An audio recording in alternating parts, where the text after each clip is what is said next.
प्रकृति का प्रहार मचा हाहाकार, सुना चित्कार, त्रस्त संसार, हो रहा संघार, कौन जिम्मेवार? गालियां हैं, वो कहते हैं हाँ है, अश्लीलता है, हाँ है। मैंने कहा फोन रख दीजिए, गलत जगह फोन किया आपने। क्योंकि ना तो शराब पीता हूँ, ना तो सिगरेट पीता हूँ, ना नॉनवेज खाता हूँ, शुद्ध शाकाहारी आदमी हूँ। क्योंकि बच्चों को बड़ा अच्छा लगता था, तो बच्चों ने उसको यक्कू बना दिया, तो वो यक्कू यक्कू हो गया फिर। शब्द स्पंदन, शब्द है कंपन, शब्द ही ऊर्जा, शब्द ही मन, शब्द ही प्राण, शब्द माया है, शब्द ही ज्ञान, शब्द तीर्थ है, शब्द ही धाम, काम क्रोध लोभ मद मत्सर, मन बुद्धि चित्त अहंकार, सब शब्द ही है। और ये शब्द लिखने वाले, संजोने वाले, शब्दों को जीने वाले, चरितार्थ करने वाले हैं अखिलेंद्र मिश्र, जिनका काव्य संग्रह है अखिलामृतम इस वक्त मेरे पास है। और इसमें से मैंने ये जो कुछ पंक्तियां हैं ये पढ़ी। कैसे हैं आप? बहुत बहुत स्वागत है। मैं बिल्कुल हूँ, नमस्कार, बिल्कुल अच्छा हूँ। तो अखिलेंद्र जी को मुझे नहीं लगता कि कोई परिचय चाहिए। अगर आप बेहतरीन सिनेमा जानते हैं, टीवी, थिएटर, रंगमंच की आप बात करते हैं, गूढ़ आध्यात्म की बात करते हैं, चिंतन दर्शन मनन की बात करते हैं, तो बहुत कम ऐसे नाम हैं जो एक कंप्लीट पैकेज के तौर पर सामने आते हैं और वाकई में जिन्हें मैं बुद्धिजीवी अभिनेता के तौर पर जानती हूँ। अखिलेंद्र जी, बहुत बहुत अच्छा लग रहा है इस वक्त आपको स्टूडियो में यहाँ पर पाकर इस बातचीत के लिए। और आपका ये जो काव्य संग्रह है, इसकी मैं शब्द सूची देख रही थी, अद्भुत है। तो कब ये अभिनेता, एक्टिंग, रंगमंच, सब चीजों के बीच ये काव्य संकलन का समय कैसे निकला? ये 2020 में कोरोना काल की देन है। अच्छा। उसका परिणाम है। और चूंकि मैं पढ़ता रहता हूँ तो लिखना भी शुरू हो गया। फिर मैं कविताएं लिखना शुरू किया और फिर जब 20-25 कविताएं हो गई तो हुआ कि पुस्तक का रूप दिया जाए, दोस्तों ने कहा, और उसके बाद प्रकाशित हुआ ये। तो बाकी मैं उस तरह से लिखता नहीं था पहले कभी, लेकिन अचानक ये हुआ तो, और मैं कविता लिखूं ये भी नहीं सोचा था मैंने, और वो आ गई। मुझे लगता है कि कविता ये तय करती है, काव्य ये तय करता है कि कौन लिखेगा, कौन रचेगा। बिल्कुल बिल्कुल, क्योंकि शब्द ही ब्रह्म है और ब्रह्म हर कार्य के लिए किसी न किसी को निमित्त बनाता है। तो ये जो शब्द हमने पिरोए हैं, ये शब्द पिरवाया गया है मुझसे। वो लग रहा है कि अखिलेंद्र मिश्रा ने लिखा है, मैंने नहीं लिखा है। ये तो हमारे भोले बाबा, माँ भगवती, आदि शक्ति ने लिख करवाया है। मेरा कुछ भी नहीं है इसमें। बहुत बढ़िया। तो अगर हम अभी अभिनय के आपके सफर की बात करें अखिलेंद्र जी, तो हर कोई ये जानता है, जब बड़े खलनायकों की बात आती है, जिन्होंने इतिहास में एक ऐसी परिभाषा गढ़ दी खलनायकी की जिसे लोग भुला नहीं पाए, तो कई दशकों से वो, आप चाहे हम रावण के किरदार की बात करें, हम चंद्रकांता के उस यक्कू के किरदार की बात करें, तो ये अपने आप में कुछ ऐसे किरदार रहे होंगे आपके सफर के, अभिनय के, जो मील का पत्थर बन गए हैं। उसके बाद लगातार क्या खलनायकी के रोल्स ऑफर हुए? क्योंकि हमने ये देखा कि एक लंबा कई फिल्मों के अंदर ये अपेक्षा की गई कि अब जो है अखिलेंद्र मिश्र एक ऐसे सशक्त खलनायक बन गए हैं सिनेमा के, तो खलनायकी के तौर पर दिखे। तो क्या वो एक स्टीरियोटाइप था जिससे थोड़ा निकलना भी आपको लगा मुश्किल लगा? नहीं, वो चूंकि मैं एक्टर था और जब फिल्मों में आया तो शुरुआत तो गोली चलाने से हुई, ढिशुम ढिशुम से ही हुई, और डायलॉग बोलना तो खैर, तो वो मेरा मन नहीं लगता था गोली चलाने में या फाइट करने में। जो पहली फिल्म मेरी कॉमर्शियल फिल्म थी वीर गति, जिसमें मैं लॉन्च हुआ था विलन सलमान खान के साथ, तो उसमें भी बहुत मारपीट एक्शन था। वो चंद्रकांता के दौरान ही मिला था मुझे, जब क्रूर सिंह यक्कू यक्कू बहुत फेमस हुआ था, के सिंह जी की फिल्म थी। लेकिन मैंने कहा नहीं, कुछ बदला जाए, कुछ ये किया जाए। फिर सरफरोश में मुझे मिर्ची सेठ का रोल मिला, तो एक अलग प्रयोग करने के लिए मिला मुझे कि इस तरह का विलेन है। और मैं एकदम यंग सा था, बॉडी फिट टाइट पहनता था, बॉडी वगैरह बनाया हुआ था, तो मैंने अपने आप को तोड़ा, फिर मैं वो बूढ़ा बना, मिर्ची सेठ, उस तरह का विलेन। फिर मुझे लगा कि पॉजिटिव रोल भी करना चाहिए, तो मैंने लगान भी की।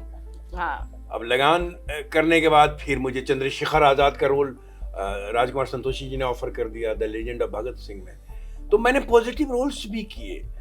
विलेन करने में बहुत ज्यादा उत्साहित नहीं रहता था मैं, मुझे मेरे हिस्से रोल आते थे और वो मैं करता था, मुझे लगता था ये करना चाहिए, अच्छी पर फिल्म जैसे है। मुझे लगता है कि अभी भी आपके पूरे करियर में जो कुछ एक किरदार है उनमें से एक अभी भी जो चंद्रकांता का किरदार है वो कोई भी व्यक्ति उस पीढ़ी का अगर होगा अब तक जिसने देखा होगा वो किरदार, वो उसे भूला नहीं होगा। तो ये जो किरदार है ये आपको लगता है कि एक तो इसने छाप भी छोड़ी लेकिन कहीं ना कहीं स्ट्रेच भी हो गए, जहाँ तक आपके अभिनय को लेकर के बात की जाती है तो सबसे पहले यक्कू की ही बात की जाती है। नहीं देखिए, एक चरित्र को करना, अगर उस चरित्र को 4-5 पीढ़ियां कैरी कर रही हैं और आज तक याद रखा गया है, आज तक भी लोग मुझे क्रूर सिंह या यक्कू के नाम से जानते हैं, तो ये अपने आप में मेरा जो वो प्रयोग था क्रूर सिंह को लेके, या ध्वनि को तकिया कलाम बनाना, यक कोई शब्द और कोई वाक्य नहीं था तकिया कलाम में, वो पहली बार मैंने अच्छा, वो बताया गया था आपको नहीं, कि आपको ऐसा करना है, आपने खुद से वो मैंने उसको इम्प्रोवाइज किया? स्क्रिप्ट पढ़ते हुए वो आया। अच्छा। तो मैंने नीरजा गुलेरी जी से परमिशन लिया कि मैं ऐसा कुछ करना चाहता हूँ। तो पहले उनको लगा तकिया कलाम क्या, आप भी तकिया कलाम। मैंने कहा तकिया कलाम ये नहीं है, मैं ये कुछ आया है ऐसे पढ़ते हुए, मैं इसको 9 रस में इसका प्रयोग करूंगा, मैं कैमरे के सामने करके बताता हूँ। और मैंने उनको करके बताया कि ये है, तो उन्होंने हंसने लगी, उन्होंने कहा ठीक है रखिए। मैंने कहा अगर लगेगा कि नहीं रखना चाहिए तो नहीं रखूंगा, कहा नहीं रखिए। और फिर उसको मैंने 9 रस में उसका प्रयोग किया, यक, वो यक है ओरिजिनली, कि मतलब वो क्रोध में अलग है, रौद्र में, वीर में अलग है, भय में अलग है, श्रृंगार में अलग है। तो वो उसका एक रूप था। और चूंकि वो सुनने में यक्कू लगता था, क्योंकि बच्चों को बड़ा अच्छा लगता था, तो बच्चों ने उसको यक्कू बना दिया, तो वो यक्कू हो गया फिर। बहुत बहुत बेहतरीन। अच्छा, कहीं आपने ये भी चर्चा की थी, मैं पढ़ रही थी कि क्योंकि उन दिनों में जब चंद्रकांता में आप क्रूर सिंह बने तो आपकी ये छवि इतनी ज्यादा प्रचारित हो गई थी कि कुछ वैवाहिक प्रस्ताव भी आने बंद हो गए थे कि अरे भाई ये तो क्रूर सिंह है, ये तो बहुत बड़े खलनायक ही है। हाँ, बिहार में कोई लड़की देने के लिए तैयार नहीं था। अच्छा। क्योंकि मैं बिहार का रहने वाला हूँ और कोई लड़की देने के लिए तैयार नहीं था। मतलब जब ये पता चलता था कि मिश्रा जी का लड़का है, क्योंकि पिताजी हमारे सभी जानते थे, तो परिवार को जानते थे, परिवार पढ़ा लिखा है, अच्छा कुछ है, इनके 5-6 लड़के हैं, सब अच्छा करते हैं। तो उनमें जब पता चला कि ये तो सिनेमा में है, ये तो टेलीविजन में काम करता है, क्या करता है क्रूर सिंह, तो कई लोगों ने जिन्होंने चर्चा की शादी की, पता चला लड़की की माँ झाड़ू लेके आई मारने के लिए कि बेटी को कुएं में धक्का दे दूंगी, क्रूर सिंह से शादी नहीं करूंगी। तो इस तरह की भी घटनाएं हुई हैं। तो अब ये कैरेक्टर का छाप है, एक एक्टर के लिए अब इससे बड़ी बात क्या होगी, और आज भी याद रखा जाता है, तो अपने आप में अच्छा लगता है कि मेरा प्रयोग सफल रहा। एक अभिनेता के रूप में मैंने एक चरित्र को, वो भी एक काल्पनिक चरित्र को, वो राम का जिसको पूरी दुनिया जानती है नहीं था, वो कृष्ण का पूरी दुनिया जानती है नहीं था, वो क्रूर सिंह था, कोई नहीं जानता था, एक काल्पनिक कैरेक्टर। चंद्रकांता एक फैंटेसी है, एक नोबेल बाबू देवकीनंदन खत्री का, जिसको हिंदी का पहला उपन्यास माना जाता है। तो वो अपने आप में उस चरित्र को अगर एक अभिनेता निभाता है और उसको जीवंत करता है और उसको 5 पीढ़ियों से याद किया जा रहा है, तो ये अपने आप में मुझे अच्छा लगता है कि ये मेरा सार्थक रहा। इससे बड़ा न्याय किसी अभिनेता के लिए क्या होगा एक चरित्र के लिए कि अब तक जो है उस किरदार को टॉप ऑफ द माइंड रखा जाता है। इसके साथ अखिलेश जी, आपने रंगमंच में बड़े अद्भुत प्रयोग किए हैं जी। तो और अभी हम जान रहे थे कि एकाकी प्रस्तुति जो है आपकी, एकल प्रस्तुति, वो बहुत ज्यादा पसंद की जा रही है पूरे देश में। स्वामी विवेकानंद का पुनर्पाठ। हम चाहेंगे कि उसके बारे में बताएं, कैसे उसका प्रारंभ हुआ, वो जो विचार है वो कहाँ से आया और आगे कैसे वो बढ़ा? चूंकि 40 सालों से थिएटर कर रहा हूँ, अब था कि कुछ नया किया जाए, और नया करने का पूरा कई प्लेस के ऑफर थे, कई प्ले हमने ठुकराए, अपने इप्टा के भी प्ले ठुकराए हमने। तो वो ये था नहीं करने का कि अगर मैं रिहर्सल करूं और बीच में शूटिंग आ जाए मैं चला जाऊं, तो जो नए बच्चे जो मेरे साथ काम कर रहे हैं, नई पीढ़ी के जो एक्टर्स, उन पर क्या प्रभाव पड़ेगा, या मैं पूरा समय नहीं दे पाऊं तो क्या प्रभाव पड़ेगा, ये सोच के डायरेक्टर रेडी रहता था कि नहीं हम एडजस्ट कर लेंगे। लेकिन हमें लगता है कि नहीं, मेरा नैतिक दायित्व तो है कि मेरे तरफ से कोई गलत मैसेज ना पहुंचे नई पीढ़ी को, थिएटर को लेके, कि एक्टर्स बड़े होने के बाद ऐसा करते हैं। तो ये था कि हम अगर फुल लेंथ प्ले, उस तरह का बड़ा प्ले नहीं कर पा रहे बड़े एक्टर्स के साथ, किरदार के साथ, तो क्या किया जाए। तो हुआ कि मैं कुछ एकल करूं, सोलो परफॉर्मेंस करूं, और उसमें विवेकानंद जी को सबसे करीब पाया मैंने, और विवेकानंद जी पे फिर वही मेरा शोध शुरू हुआ। कोरोना के दौरान ही ये शोध शुरू हुआ, और काफी कुछ अंदर जाके मैंने कुछ प्रसंग ऐसे निकाले जो आम जनता नहीं जानती उनके बारे में। उनको सिर्फ शिकागो के स्पीच से जानते हैं लोग, या उनके उस पगड़ी से और उस जो फोटोग्राफ वायरल हुआ है भगवा, उससे विवेकानंद को जानते हैं।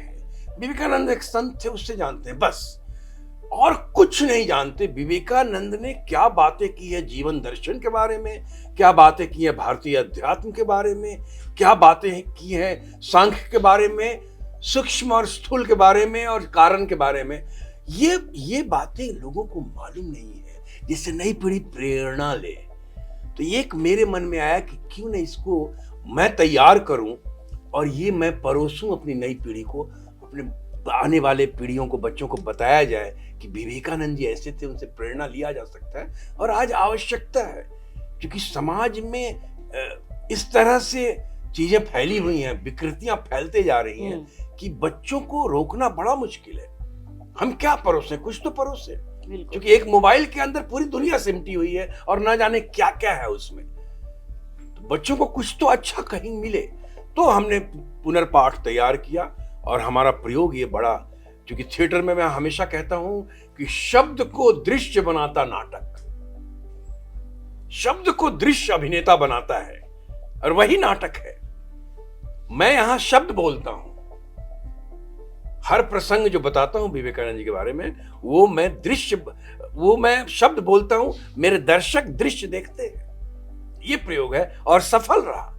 मैंने जितने भी शो अभी तक किए हैं, और मेरा ये विचार है कि मैं पूरे भारतवर्ष में हर विश्वविद्यालय, महाविद्यालय, विद्यालयों में करूं, ये हर जगह करूं, हर संस्थानों में करूं, आम पब्लिक में करूं, ये सारी चीजें हों। तो ये मैं कर रहा हूं, तो एक संतुष्टि भी है, और मैं अपने समाज के प्रति एक अपने स्तर पे एक दायित्व भी निभा रहा हूं। अखिलेंद्र जी, लगता है कि जो आपका बौद्धिक स्तर रहा, जो आपका एक आंतरिक बुद्धिजीविता रही, रंगकर्मी तो आप रही ही है एक उच्च कोटि के, अभिनय की दुनिया में कभी आपने खुद को कहीं मिसफिट पाया, कुछ चीज़ों को लेकर के, कुछ प्रचारित जो परिभाषाएं हैं, कुछ पूर्वग्रह हैं, क्या उसमें कहीं आपने खुद को मिसफिट पाया, या फिर कहीं आपको लगा कि यहाँ शायद मैं फिट नहीं हो पा रहा हूँ, कुछ चीजें कहीं आपको लगे ऐसे कोई? नहीं, मैं कभी भी ऐसा नहीं पाया अपने आप को, इसलिए कि अभिनय का जड़ क्या है वो मुझे मालूम है। एक अभिनेता का जड़ क्या है, मैं जड़ में पानी देना जानता हूं, मैं पत्तों में पानी नहीं देता। अमूमन लोग अधिकांश पत्तों में पानी देते हैं और चाहते हैं पेड़ हरा भरा रहे, फले फूले, रसदार फल लगे और रसास्वादन हो। ऐसा नहीं होता। अंततोगत्वा क्या होता है? अवसाद, चिंता, तनाव, और लोग आत्महत्याओं तक पहुंच जाते हैं। अमूमन ये होता है। एक अभिनेता का, एक अभिनय का जड़ क्या है? अध्यात्म। जब आप अध्यात्म से जुड़े हुए हैं, आप कमाल के अभिनेता हो सकते हैं और आप प्रसन्न रह सकते हैं। तब आप सफलता के पीछे नहीं भागेंगे, तब आप संतुष्टि के पीछे भागेंगे। लेकिन ऐसे ऐसे अभिनेता क्योंकि बॉलीवुड की वैसी चमकीली पार्टीज में नहीं देखे जाते हैं, कहा जाता है कि उनका वो वाला सर्कल नहीं है जो वैसा चमकीला सर्कल जो अक्सर बॉलीवुड के चलते सुर्खियों में रहता है, तो कभी आपको लगा वो सब मिस किया आपने? नहीं, मैं तो पार्टियों में जाता ही नहीं हूँ। मैं जब लगान ऑस्कर में गया था, कुछ पार्टियां हुई थी, उसमें हम गए थे क्योंकि पूरा लगान टीम जाता था। मैं पार्टियों में जाता ही नहीं, क्योंकि ना तो शराब पीता हूँ, ना तो सिगरेट पीता हूँ, ना नॉनवेज खाता हूँ। शुद्ध शाकाहारी आदमी हूँ। अपने संस्कार को, अपनी नैतिकता को, अपने साथ जो मानव धर्म है उसको लेके चलता हूँ। तो इसलिए मैं एक्टर हूं, इसका मतलब थोड़ी है कि मैं विकृत हो जाऊं, मैं निकृष्ट हो जाऊं, मैं निम्न हो जाऊं, मैं चेतना रहित हो जाऊं। पशु में और मनुष्य में एक विवेक ही तो है, एक चेतना ही तो है जो पशु और मनुष्य को अलग करता है। भोजन, भय, निद्रा और मैथुन, ये चार पशु में भी है और ये चार मनुष्य में भी है।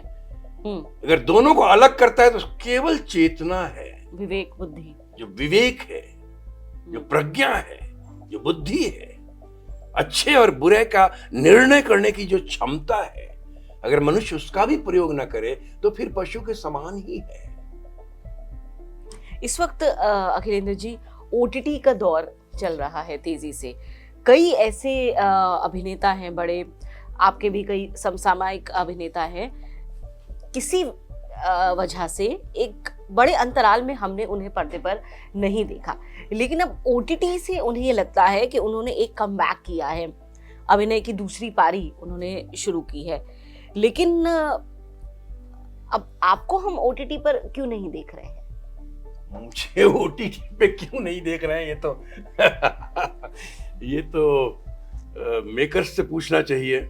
क्या आपके पास प्रस्ताव आते होंगे? नहीं, मेरे पास बहुत सारे प्रस्ताव आते हैं।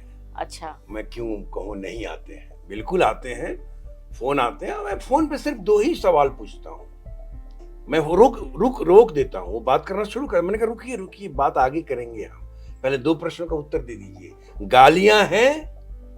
वो कहते हैं हाँ हैं। अश्लीलता है? हाँ हैं। मैंने कहा फोन रख दीजिए, गलत जगह फोन किया आपने, धन्यवाद। इस कारण से एक एक्टर का काम केवल पैसा कमाना, नाम कमाना, फोटो छपना, चैनल में इंटरव्यू देना नहीं है। समाज के प्रति उसका दायित्व तो क्या है, उस दायित्व को एक कलाकार को समझना पड़ेगा। आपको लोग देखते हैं, आपकी फैन फॉलोइंग है, आपको फॉलो करते हैं, आपकी कॉपी करते हैं, आपका अनुसरण करते हैं, अनुचरण करते हैं। ये आप कब समझेंगे? आप कुछ भी नहीं। इस कारण मैं नहीं करता। मैं रोटी खाता हूं, मेरी जरूरत 2 रोटी की है, 6x4 की है। 6x4 पे सोता हूं। इस दुनिया में, संसार में अरबोपति खरबोपति होंगे, 6x4 के अलावा बोल दीजिए उससे बड़ा किसी का बिस्तर हो तो है किसी का? कि नहीं मैं तो बहुत आलीशान बना के रखा हूं, मेरा पैर रात को राइट इधर सोता है, लेफ्ट उधर सोता है, राइट हैंड उधर सोता है, मुंडी उधर सोता है, धड़ उधर सोता है। ऐसा है? नहीं है। तो अखिलेंद्र जी, आपको क्या लगता है कि बड़ी वजह क्या है जो आपकी सोच है? ऐसा नहीं है कि कहीं ये जो अंतर चेतना है ये बाकी कई अभिनेताओं में नहीं होगी, सोच नहीं होगी, एक इनर कॉन्शियस नहीं होगी, जो आप जो कह रहे हैं कि इतने मुखर होकर के आप इतने सारे प्रस्तावों को रिजेक्ट कर रहे हैं, वो नहीं कर रहे हैं? क्या वजह है? मतलब एक बड़ी वजह कि क्या पूरी तरह से वहां पर इस चीज को रौंद दिया गया है, जिस हम सामाजिक सरोकार की बात कर रहे हैं, जिम्मेदारियों की बात कर रहे हैं? नहीं, देखिए, ये जो माध्यम है, ये जो विजुअल मीडिया है, इसका इम्पैक्ट, इसका प्रभाव बहुत ज्यादा है। पहले कहा जाता था कि समाज में जो होता है वही हम दिखाते हैं, लेकिन आज हम जो दिखा रहे हैं सिनेमा में या ओटीटी में, वही समाज में हो रहा है। आज उल्टा हो गया है। हम पता नहीं किस किस विकृत मानसिकता के साथ अधिकांश। बिल्कुल, अभी तमाम रिसर्चेस ने ये बोला, अभी आप जानते होंगे दिल्ली में एक बहुत ही बहुत विभत्स कांड हुआ है, हत्याकांड हुआ है, और उसमें ये बात सामने आई है कि जो आइडियाज़ थे उसमें वो जो है वो OTT से लिए गए हैं, और ऐसे कई विभत्स कांडों के, अपराधों के जो आइडियाज़ हैं वो युवा OTT के माध्यम से ले रहे हैं। बिल्कुल, इस पे सरकार को बहुत स्ट्रांग लॉ बनाना चाहिए, बहुत स्ट्रांग। नहीं बना, बीच में हुआ था कि सरकार कोई कानून बनाएगी, लेकिन कुछ नहीं बना। कुछ नियम वगैरह बना दिए थे, लेकिन कौन फॉलो करता, फिर वही शुरू हो गया है। लेकिन हाँ, कुछ वेब सीरीज अच्छे भी आ रहे हैं, लोग फैमिलीज के लिए अब बनाना शुरू कर चुके हैं। बदलाव ऐसा भी एक बदलाव शुरू हुआ है।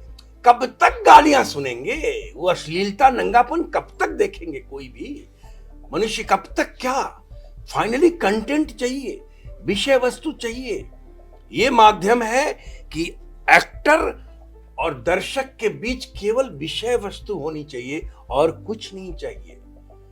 आप रियलिस्टिक के नाम पे, फ्रीडम ऑफ स्पीच के नाम पे कुछ भी परोस रहे हैं कि सिनेमेटिकली लिबर्टी, कुछ भी परोसेंगे, नहीं चलेगा ना।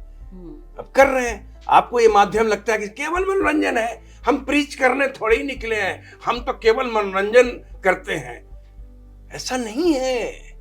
हमने बड़े बड़े मेकर्स को और स्टारों को सुना है आप ही के चैनल पे और कई और चैनल पे, माने नेशनल चैनल पे, ये कहते हुए, इंटरव्यू देते हुए कि हम प्रीच करने नहीं निकले हैं, हम समाज को बदलने नहीं निकले हैं, हम तो मनोरंजन करते हैं, हम पैसा कमा रहे हैं। तो पैसा कमाने का ठीक है, कॉमर्स है, पैसा जो लगा है वापस आना चाहिए, लेकिन समाज के प्रति भी तो जिम्मेदारी हो कि आने वाली पीढ़ी को क्या दे रहे हैं। और वो भी एक ऐसा माध्यम, एक ऐसी विधा जो इतना बड़ा मास संदेश दे रहा है। सिनेमा से जो भी निकलता है वो कुछ एक लोगों तक तो पहुंचता नहीं है, वो हर प्लेटफॉर्म पर करोड़ों करोड़ों लोगों तक पहुंच रहा है। और अब तो एक वाकई में हम लोग एक ग्लोबल विलेज बन चुके हैं, तो हर सिनेमा की बातें यहाँ तक पहुंच रही हैं, यहाँ के सिनेमा तक। बिल्कुल ठीक है अखिलेंद्र जी। अब एक मुकम्मल अभिनेता जो वाकई में सोचता है राष्ट्र के लिए, पीढ़ियों के लिए, आने वाली भविष्य की पीढ़ी के लिए, अब यहाँ से कहाँ, क्या राजनीति में भी, क्योंकि हमें कुछ ऐसे जिम्मेदार लोग चाहिए जो चीज़ों को आगे लेकर के चले उस सकारात्मक दिशा में, तो क्या ऐसा भी विचार आता है कि अब यहाँ से अगला सफर हो सकता है? नहीं, मैं तो एक एक्टर हूँ और मैं एक एक्टर के रूप में अपनी नई पीढ़ी को जो परोस सकता हूँ, जो बातें बता सकता हूँ, वो मैं कर रहा हूँ।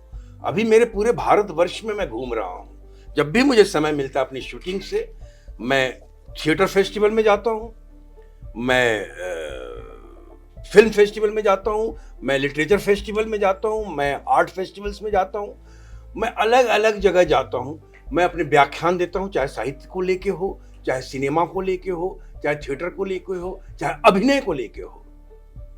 और अलग अलग संस्थानों में, जो अभिनय के संस्थान है, रंगमंच के संस्थान है, वहां जाके मास्टर क्लासेस भी करता हूं। तो इसलिए वो मैं अपना काम कर रहा हूं अपने स्तर पे। इसके लिए आवश्यक नहीं कि मैं राजनीति में आऊं, ये आवश्यक नहीं है। हमारे देश में एक से एक बड़े बड़े लीडर्स हैं। अगर कहीं से प्रस्ताव आता है तो सोचेंगे इस तरफ? नहीं, वो वैसा मेरा कोई ये नहीं है। अच्छा। मैं उसके लिए नहीं बना हूं। मैं बिल्कुल अलग हूं और मैं जीवन संतुष्टि से जीना चाहता हूं। हाँ, जिसको सफल होना है कि अब मैं अभिनय में सफल हो गया, एक्टर हो गया, अब मैं राजनीति में भी सफल होऊं, हमको तो टिकट चाहिए ही चाहिए, तो उनके लिए अलग बात है। मैं सफलता के पीछे नहीं भागता, मैं संतुष्टि के पीछे भागता हूं, ताकि मैं अच्छा खाऊं, अच्छा सोऊं, सुबह अच्छा फ्लश हो, पेट साफ हो, पूजा पाठ करूं, उनसे जुड़ा रहूं और अपना काम करता रहूं। समाज सोचो अच्छे विचार के साथ, समाज के लिए, देश के लिए, राष्ट्र के लिए, पर्यावरण के लिए, संस्कृति के लिए, पूरे सृष्टि के लिए। बहुत बढ़िया, बहुत बढ़िया। आने वाले हम एक्टिंग के कुछ प्रोजेक्ट्स, कुछ चीजें इस एकल प्रस्तुति के साथ क्या? बिल्कुल, मेरी फिल्म आएगी। अगर बड़ी फिल्म, लोग तो ज्यादा इंटरेस्टेड बड़ी फिल्म में ही रहते हैं कि आपकी बड़ी फिल्म कौन सी आई, अदरवाइज बड़ी फिल्म ना आए तो कहेंगे आजकल आप दिख नहीं रहे हैं। अबे मैंने छोटी फिल्में भी की हैं, अच्छी फिल्में की हैं, वो तो तुम लोग देखते नहीं हो। तो बड़ी फिल्म इंडियन 2 आ रही है कमला हासन जी के साथ, शंकर डायरेक्टर है उसके। उसमें एक अलग अभिनय का प्रयोग किया है, जो हम लोग नाटकों में उस तरह का प्रयोग करते हैं, सिनेमा में उस तरह का प्रयोग नहीं करने के लिए मिलता है, लेकिन वो शंकर ने वैसा प्रयोग करवाया लेकिन मुझसे। साउथ के निर्देशक थोड़ा हाँ, उस हाँ। लीक से हटकर तो सोचते एक हैं। अलग प्रयोग है मेरा, पता नहीं दर्शकों को कैसा लगेगा। और एक फिल्म हमने पीएमटी कोचिंग की है जो नए लोगों के साथ है, एक अभी हमने गुलगुले बकौली कॉमेडी फिल्म कंप्लीट की है। इस तरह की और भी मत छोटी छोटी अच्छे कंटेंट की फिल्में हैं जो मैं कर रहा हूँ, और जो अच्छा लगता है सब्जेक्ट और रोल लगता है कि इसके साथ जोड़ना चाहिए, मैं जुड़ जाता हूँ। बहुत बहुत बढ़िया अखिलेंद्र जी, और बहुत खूबसूरत सफर आपका रहा है। और उससे भी अच्छी बात ये कि एक अभिनेता के तौर पे बहुत बहुत कम, मतलब आप फिंगर टिप्स पे गिन सकते हैं ऐसे लोग आपने देखे होंगे जो भीतरी तौर पर ऐसी जिम्मेदारी समाज के प्रति इतना सरोकार महसूस करते हैं। बहुत कम ऐसे लोग हैं। ऐसे लोग मुझे लगता है वास्तविक लेजेंड कहलाने के हकदार हैं। हम आपको सैल्यूट करते हैं अखिलेंद्र जी इस सोच के लिए। बहुत बहुत अच्छा लगा आपसे बातचीत करके अखिलेंद्र जी। भविष्य के लिए आपको तमाम नवाचारों के लिए शुभकामनाएं। बहुत बहुत धन्यवाद। बहुत बहुत धन्यवाद। बहुत बहुत धन्यवाद।